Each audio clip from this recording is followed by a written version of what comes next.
menyantuni golongan fakir miskin dan juga golongan asnaf Yayasan Budi Ehsan Malaysia tampil dengan satu lagi program iaitu Juadah Syawal 1001 asnaf bagi membantu mereka.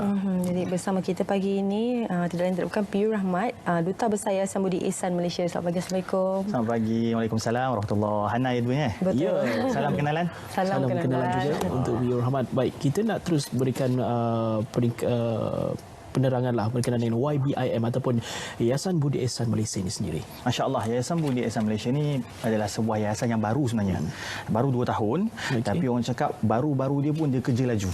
Disebabkan apa? Jadi 3 kelebihan. Pertama, orang-orang dalam tu orang lama. Saya dulu sebenarnya dah 5 tahun dalam NGO. Ustaz LSSML kita punya duta besar pun dah lama dalam NGO. Kawan saya Ustaz Bakhtiar, Datuk Rosli kita punya pengasas pun dah lama dalam NGO. Jadi mereka-mereka ni orang yang dah ada pengalaman lama, baru tubuhkan satu kolasi, satu gabungan Yayasan Budi Ehsan Malaysia, maka orang-orang power ni bila bergabung makin power lah. Itu satu kelebihannya. Yang keduanya, bila dia berstatus yayasan, kelebihan dia berbanding NGO-NGO yang lain adalah dia ada pengecualian cukai. Ni nak ajaklah kepada orang-orang kaya yang super rich ni kan.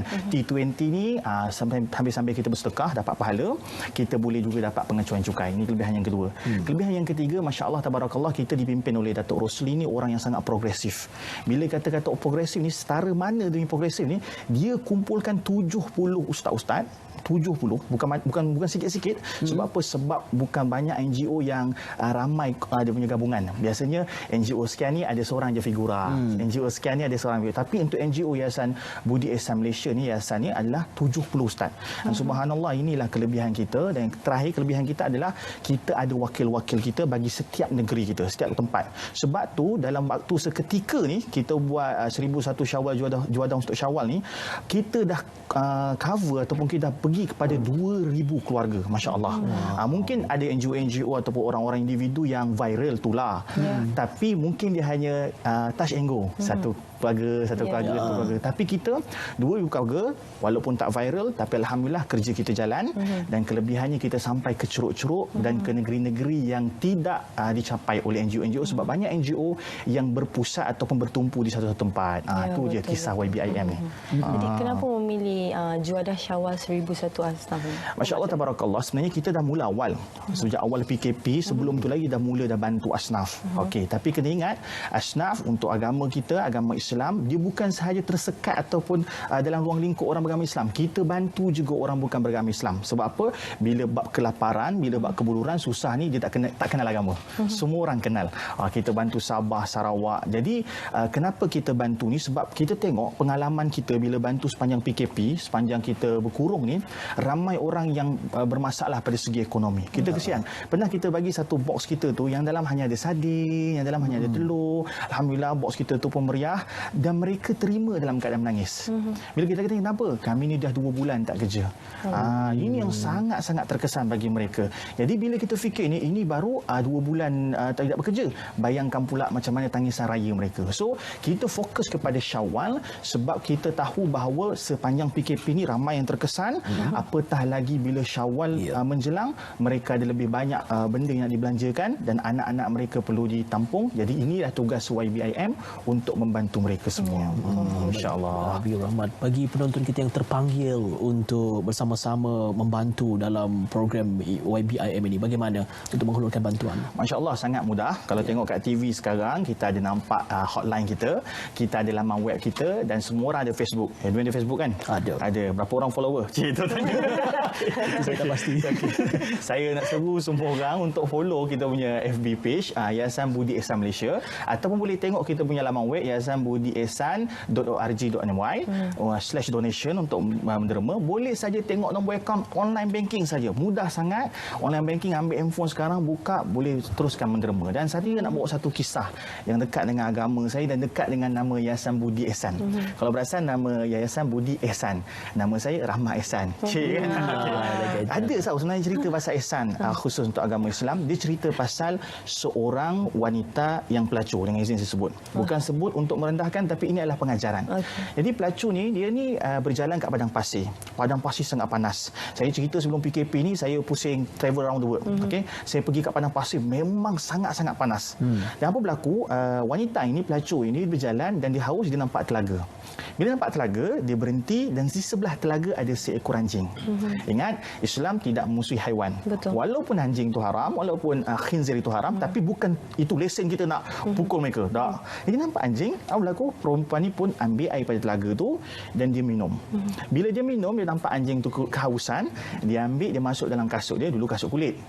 Jangan pakai kasut mahal-mahal macam Dwayne lah kan, nanti basah. Jadi kasut kulit, masuk air dalam tu, anjing tadi minum dengan lahapnya, dengan hausnya. Apa kata Nabi SAW? Disebabkan pelacur itu berlaku ihsan. Ihsan budi ihsan, rahmat ihsan je. Berlaku ihsan kepada haiwan tadi. Allah Subhanahu Wa Taala ampunkan dosa-dosa dia yang dia telah lakukan, yakni dosa pelacuran, dosa yang lain-lain. Dan Allah Subhanahu Wa Taala angkat dia masuk ke dalam syurga. Allahu Akbar. Maksudnya apa? Saya ada dosa, kita semua ada dosa. Dan hari ini antara cara paling cepat, paling mudah untuk kita gugurkan dosa kita, bayangkan dalam hadis ini berlaku ihsan dengan haiwan. Belum lagi sesama manusia, belum lagi sesama muslim, Allah Subhanahu Wa Taala angkat dosanya, ampun dosa dia dan Allah angkat darjat masuk syurga. Jadi sebab tu nama ihsan ini dipilih, sebab untuk berlaku baik, berlaku empati, simpati kepada manusia yang keburuan dan kesusahan. Subhanallah, banyak orang kat luar sana sekarang sangat-sangat keburuan, sangat-sangat kesusahan. Tugas kita untuk garap peluang ini untuk kita dapat ganjaran seperti tadi, diampunkan dosa dan diangkat darjat kita menjadi ahli syurga. Amin, insya-Allah. Moga kita semua insya-Allah. Walaupun sedikit bantuan diberikan, asalkan kita ikhlas, ganjaran tetap diberikan kepada kita. Ganjaran tetap diberikan. Dia bukan sikit atau banyak, tapi bagaimana usaha kita. Betul. Sebab tu saya selalu pesan dekat jemaah saya, dekat netizen saya kata, jangan tunggu kaya baru nak sedekah. Sedekah dulu baru kaya. Sebab percayalah, nak tunggu kaya tak sampai-sampai. Tahun lepas niat kata tak sampai-sampai. Jadi kita sedekahkan apa yang ada, insya-Allah Allah gandakan, Allah gandakan, Allah gandakan. Sebab ini janji Nabi dan janji pada Allah Subhanahu Wa Taala, gandakan insya-Allah. Okey, antara bantuan yang diulurkan kepada Juadah Syawal 1001 Asnaf ni apa? Okey, kita ada box, happy box. Kan? Happy box yang kita bagi kepada setiap keluarga. Dan dalam happy box ni kita ada macam-macam. Kita ada makanan asas dan paling penting dekat happy box ni juga kita bagi wang tunai. Kenapa? Sebab ada barang-barang yang tidak boleh dimasukkan dalam kotak. Contohnya ayam, kan? Nanti rosak. Sayur-sayuran, jadi kita bagi cash. Dalam tu kita ada telur, ada tepung, benda asas lah untuk semua orang bergembira dan seronok di pagi Syawal. Juga ada juga kuih raya kan. Hari ini tak ada kuih raya kan. Puasa. Besok baru ada. Besok baru ada. Jemput saya besok insya-Allah. jadi kita ada benda yang boleh menggembirakan mereka. Dan suka saya nak ingatkan Nabi SAW sebut apa? Barang siapa yang menggembirakan orang lain, Allah Subhanahu Wa Taala gembirakan dia kelak di akhirat kelak. Kita digembirakan Allah Subhanahu Wa Taala. Jadi tugas kita untuk gembirakan orang lain pada hari ini, Hana, Yuin, supaya Allah kelak gembirakan kita insya-Allah. Baik, akhir sekali juga kepada P.O. Rahmat, bagaimana untuk melihat YBIM sendiri dalam menjayakan Juadah Syawal 1001 Asnaf ini dan juga melibatkan orang ramai. Subhanallah, bila kita sebut pasal usaha YBIM ni, subhanallah, saya sebenarnya rasa teruja. Kadang-kadang takut puji lebih-lebih pula. Tapi ini fakta. Ini fakta tuan-tuan perempuan, subhanallah. Kita dah bantu lebih daripada 2,000 keluarga. Dan hari ini saja, hari ini Ramadan yang terakhir, sebab semalam dah ada pengumuman esok raya. Hari ini saja kita akan bantu 100 keluarga. Bayangkan 100 keluarga, mana mungkin untuk kita buat seorang-seorang. Jadi dia adalah kerja yang kolektif, kerja ramai-ramai.